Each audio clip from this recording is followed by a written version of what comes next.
Hello दोस्तों, क्या हाल चाल। मैं विपुल राम शर्मा एक बार फिर आप लोगों का स्वागत करता हूं आपके प्यारे परिवार द एनवाई। दोस्तों आज बात करते हैं एक नया चैप्टर में लेकर के आया हूं।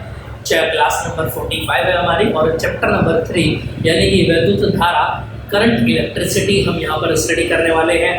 दोस्तों बहुत ही इंपॉर्टेंट टॉपिक है, कक्षा 10 में भी आपने इस चैप्टर को पढ़ा है सेकेंड यूनिट में, और यहाँ पर भी मैं इसको बिल्कुल जीरो लेवल से लेकर स्टार्ट करूँगा।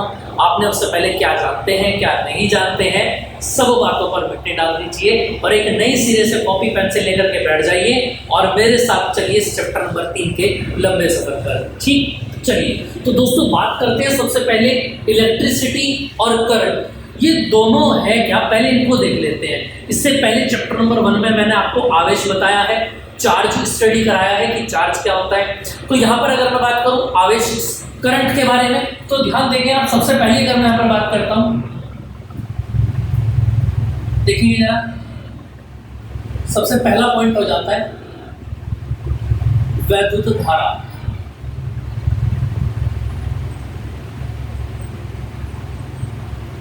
देखते जरा, अब वैद्युत धारा होता क्या है अगर हम बात करें। देखो सिंपल अगर मैं बात करूं, वैद्युत धारा क्या होता है, वैद्युत धारा को डिनोट करते हैं हम आई से, और आई जो होता है वो क्यू के बराबर होता है। ठीक है, सिंपल सी बात, बिल्कुल जीरो से स्टार्ट करूंगा। जब भी फिजिक्स में आपको कोई डेफिनेशन याद करनी हो तो उसका एक बेहतरीन सा फंडा आप याद रखेंगे कि उसका फॉर्मूला आपको याद होना चाहिए, और फॉर्मूले की डिपेंडेंसी क्या है, फॉर्मूला आपसे बोल क्या रहा है, ये आपको याद रखना है। तो जैसे अगर मैं बात करूं, मैंने आपको बताया वैद्युत धारा को आई से डिनोट करते हैं और आई बराबर क्या होता है, क्यू। आई जो है, धारा जो है वो आवेश के ही बराबर होता है। कब? जब आवेश के साथ में समय आ जाए। बताइए जरा, बात समझ में आ रही है कि नहीं आ रही है। यानी आई जो होगा वो क्या होगा, आवेश के बराबर होगा, लेकिन आवेश के साथ में क्या जाना चाहिए, समय। तो ये Q क्या है यहाँ पर, ये तो चार्ज है, और ये T क्या है यहाँ पर, समय, और ये I क्या है यहाँ पर, धारा। क्लियर बात समझ में आ रही है। यानी सीधी सी बात ये है, क्या लिखेंगे आप यहाँ पर, देखो जरा, कुछ भी रटना नहीं है, एक एक बात बहुत सिंपल तरीके से समझेंगे। आवेश के प्रवाह की दर वैद्युत धारा कहलाती है।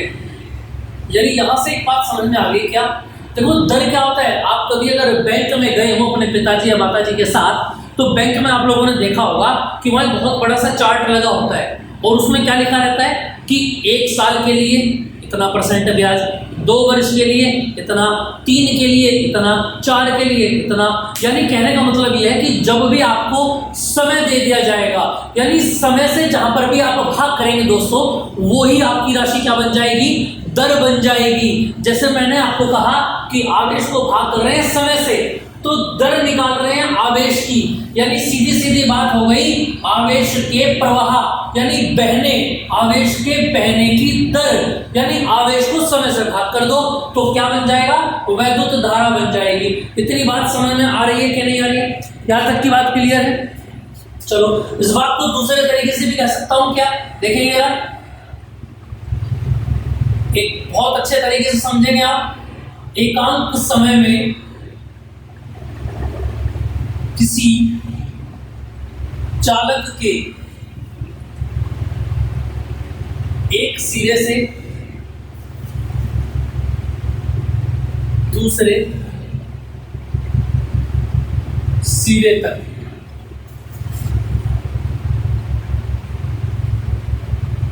पहुंचने में लगे समय को धारा कहते हैं। यानी I बराबर क्या बन जाता है यहाँ पर, सीधा सीधा Q/T। क्लियर बात समझ में आ पा रही है, यहां तक बात क्लियर है सभी को। चलिए दोस्तों, इतना आपको समझ में आ गया होगा कि आवेश को समय से अगर भाग कर देते हैं तो धारा बन जाती है। इसके बाद अगर मैं बात करूं, ध्यान देंगे आप, क्या देखेंगे जरा, इसके अगर मैं मात्रक की बात करूं,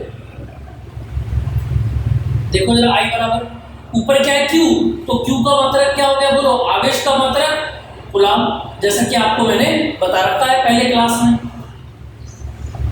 ठीक है। और टी का मतलब है समय, समय यानी कि सेकंड। और कूलाम बटे समय सेकंड क्या बन जाता है, याद रखेंगे आप, एम्पियर बन जाता है। क्या बन जाता है दोस्तों, एम्पियर बन जाता है। इसको हम ए से डिफाइंड करते हैं। आ रही है कि नहीं आ रही है बात समझ में? जितने भी मेरे प्यारे बच्चे दोस्त, जितने भी नए बच्चे जुड़े हुए हैं, उनको यहाँ से एकदम समझ में आएगा। जो बच्चे आज इस चैनल पर आए हैं वो मुझसे मैं विनती करता हूँ कि आप यहाँ से रेगुलर रखेंगे। लेक्चर नंबर 45, पिछली 44 क्लासेस आपकी छुट्टी हुई हैं, तो आप यहाँ से अपनी काम को स्टार्ट करेंगे। बाकी समय निकाल करके आप एक से वीडियो अपनी स्टार्ट करके नोट्स बनाते रहेंगे, ठीक है। चलिए, तो समझ में आ गया आपको एक एम्पियर। अगर यहाँ से सवाल पूछा जाए कि एक एम्पियर क्या होता है, ध्यान देंगे आप, एक सवाल पूछ लिया जाता है, कई बार नोट करके लिख लेंगे आप, एक एम्पियर समझाइए क्या होता है। अब ऐसा सवाल कहीं पर भी आ सकता है, एक जूल क्या होता है ये बताइए, है ना, एक कूलाम क्या होता है ये बताइए, एक वोल्ट क्या होता है ये बताइए, तो एक फैरेड क्या होता है ये बताइए। ऐसे बहुत सारे सवाल देखने को मिले एग्जाम्स के अंदर, प्रीवियस ईयर पेपर में। तो देखो, अगर एक एम्पियर आपसे पूछ लिया जाए, ऐसा कोई सवाल आ जाए, तो सबसे पहले देखना है मात्रक कौन है, एम्पियर। और एम्पियर किसका मात्रक है, धारा का, यानी आई का। तो आई बराबर क्या होता है, Q अपॉन टी। Q का मतलब कूलाम, ऊपर आ गया कूलाम, और T का मतलब समय, समय यानी कि सेकंड। अब देखो कितने एम्पियर चाहिए, एक, तो एक ही कूलाम ले लेंगे और एक ही सेकंड ले लेंगे। तो एक एम्पियर बेटा जी किसके बराबर आ गया, ध्यान रखिएगा आप, एक एम्पियर किसके बराबर आ गया, एक कूलाम बटे एक सेकंड। क्लियर बात समझ में आ गई? बहुत अच्छे से समझ में आ रहा होगा आप लोगों को, ऐसा मैं मान करके चल रहा हूं दोस्तों, ठीक है। चलिए, ये समझ में आ गया आपको कि आई बराबर क्या होता है, Q अपॉन टी। अच्छा, दूसरी बात और नोट करके लिखेंगे आप यहाँ पर क्या। अच्छा, अगर मैं आपसे पूछूं क्या, वीमा, तो वीमा आप लोग बताइए, कुछ बच्चे क्या करते हैं, आई बराबर Q बटे टी है। चलो जी, अब देखो जरा, ये क्या कूलाम, Q बराबर तो आई टी खुद ही होता है, तो इसका डायमेंशन फॉर्मूला आप डायरेक्ट देखो, Q बराबर क्या होता है। अब देखो यहाँ से आप इसका डायरेक्ट डायमेंशन फॉर्मूला लिखेंगे, ए। एम्पियर का कितना होता है, ए होता है, इसको आप याद रखेंगे। एक दूसरी बात नोट करके और लिखेंगे आप लोग, देखेंगे ध्यान से, क्या कि जो धारा होती है, धारा अदिश राशि है। अब यहां एक गेम होने वाला है। देखो, मैंने आपको बताया आई क्या है, Q अपॉन टी, ठीक है। और आई जो होता है, जैसे मैंने आपको बता रखा है कि प्लस से माइनस की तरफ को बहता है, समझ में आई बात, यानी दिशा तो है। देखो, इसके अंदर दिशा तो है, परिमाण भी है, लेकिन उसके बावजूद भी ये सदिश राशि नहीं होती है। तो कौन बताएगा मुझे कमेंट बॉक्स में कमेंट करके कि इसके पास दिशा भी है, इसके पास परिमाण भी है, लेकिन फिर भी यह अदिश राशि है, सदिश नहीं है। तो दोस्तों सुनेंगे ध्यान से आप, इसका जवाब क्या है। देखो, अदिश राशि है, क्योंकि इसको मैं लिखता भी चलता हूं साथ साथ, धारा सदिश राशि के योग के नियम का पालन नहीं करती है, इसलिए ये सदिश राशि नहीं है। ये कैसी राशि है, अदिश राशि है। समझ में आई बात दोस्तों? इतनी बात क्लियर है आपको या नहीं है? और याद रखना, इसकी दिशा जो है, नोट नंबर 2 लिखेंगे आप, इसकी दिशा पॉजिटिव से नेगेटिव की ओर होती है। और एक नोट नंबर 3 आप और लिखेंगे क्या, कि धारा सदैव इलेक्ट्रॉनों की विपरीत दिशा में बहती है। समझ में आ रही है बात दोस्तों? अब एग्जांपल के तौर पे मैं आपको ये बात समझाता हूं यहां से।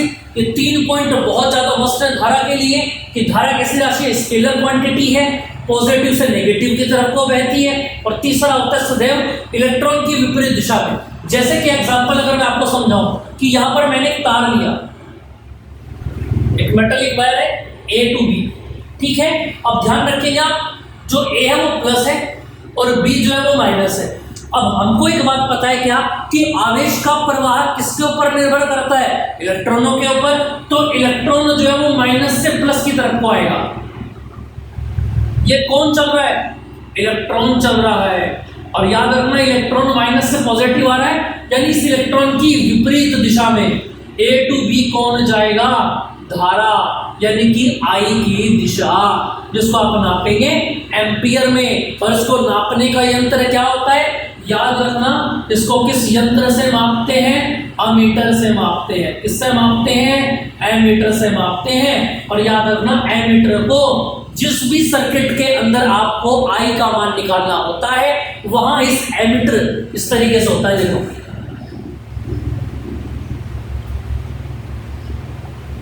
समझ आ रही है बात? वहां इस एमीटर को श्रेणी क्रम में जोड़ते हैं। याद रखना सदैव, इसको भी नोट करके लिखेंगे, सदैव श्रेणी क्रम में